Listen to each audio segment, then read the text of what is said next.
Hey everybody, get ready to go to work. Got about 30 minutes to get this video done. This will be dose number 12, and gonna have a salad at work and grilled chicken, and that'll be my dinner.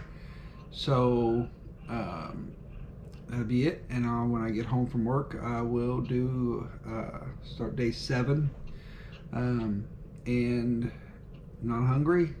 I feel good, like I knew I would, because this diet works really good. So it's a great diet, and I'm going to have some links in the future of some places where you can get the HCG. I got to talk to the person first to make sure it's okay to post that, and that way you can get your own HCG and start the diet yourself. So I'm going to take my dose. I've got to upload this video real quick, and once I upload the video, I will I'll try to get it posted online tonight. I don't know if I'll have time. So, but I'm down to 222.3, I think it is, or 0.2.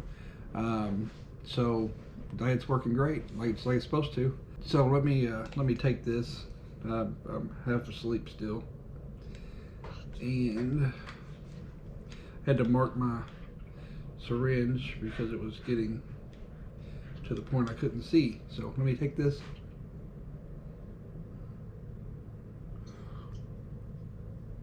And I will see you in the morning.